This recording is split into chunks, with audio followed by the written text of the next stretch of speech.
एक closed circular wire, इसको एक नेल से हैंग कर दिया, ठीक है, और ये ऑसिलेट कर रहा है 2 डिग्री में, ठीक है, इसका टाइम पीरियड 2 सेकेंड है। आपको बताना है कि रेडियस ऑफ सर्कुलर वायर क्या होगा, ठीक है।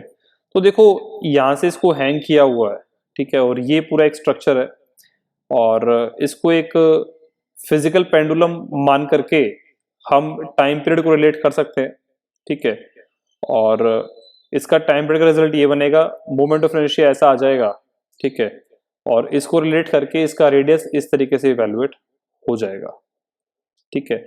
ये मैं दोबारा ड्राइव करके दिखाता हूँ आपको। जैसे इसको इस पॉइंट के अबाउट हैंग किया तो घुमाने के बाद सेंटर ऑफ मास यहाँ आएगा, और ये एंगल थीटा है, तो टॉर्क बनेगा mgr साइन थीटा, किसके बराबर, आई अल्फा के बराबर।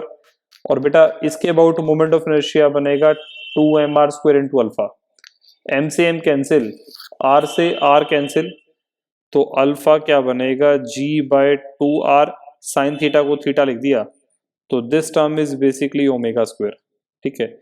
अब ये टर्म ओमेगा स्क्वायर होगी तो टाइम पीरियड बनेगा 2π√2r/g, ठीक है। अब इसको 2 के बराबर करेंगे तो यहां से r का वैल्यू वैल्यूएट हो जाएगा, ठीक है। अब देखो आगे क्वेश्चन में पूछता है, speed of the farthest particle away from the point of suspension as it goes through the mean position, ठीक है। मतलब जब ये रिंग मीन पोजिशन से होगा तो इस पॉइंट की वेलोसिटी क्या होगी वो निकालना है, ठीक है। तो बेटा सबसे पहले मैं ये निकालूंगा कि जब ये रिंग मीन पोजिशन पे होगा तो इसकी एंगुलर वेलोसिटी क्या होगी, और एंगुलर वेलोसिटी को निकालने के लिए हम लोग एनर्जी कंजर्वेशन को देखेंगे, ठीक है। मीन पोजीशन पे सिर्फ काइनेटिक एनर्जी होगी जिसकी value half I omega square के बराबर होगी, ठीक है। यहाँ पे आई आएगा हाफ आई ओमेगा स्क्वायर, और मैं इनिशियल पोजीशन को देखूं तो वहां पे सिर्फ पोटेंशियल एनर्जी होगी, उसके लिए हाइट ये देखेंगे, वो बन जाएगी mg इंटू हाइट, ठीक है। तो यहाँ पे ये प्रोडक्ट में basically half I omega square, और इसको सिंप्लीफाई करके ओमेगा इतना आ जाएगा। मतलब जब ये रिंग मीन पोजीशन पे होगा तो उसकी एंगुलर वेलोसिटी इतनी होगी, और आपसे इसके टिप वाले पॉइंट की वेलोसिटी जब पूछेंगे तो वो बनेगी ओमेगा इंटू 2r, उसको सॉल्व करके आंसर इतना आ जाएगा, ठीक है। हमने रेडियस को 50 सेंटीमीटर यूज किया है, तो ये बन गई इसकी वेलोसिटी, ठीक है। अब सी पार्ट देखते हैं। सी पार्ट क्या कहता है, acceleration of this particle as it goes through mean position.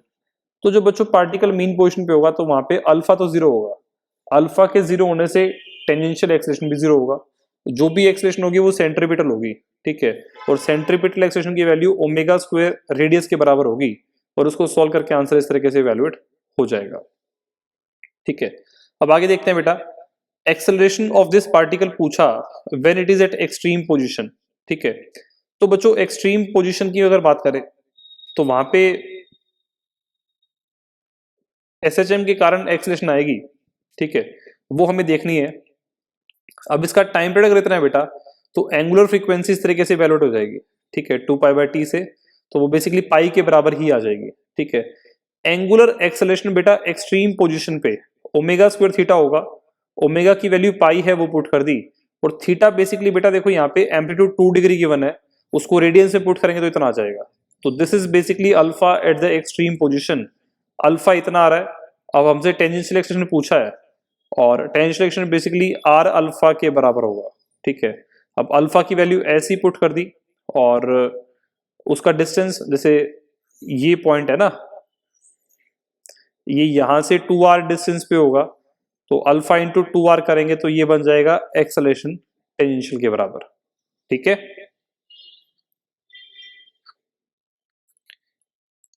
इस इंस्टेंट पे इसकी सेंट्रीपिटल एक्सेलरेशन नहीं होगी क्योंकि वेलोसिटी जीरो है, जो भी एक्सेलरेशन होगी वो सिर्फ टेंजेंशियल होगी, और वो हम अल्फा से रिलेट कर सकते हैं।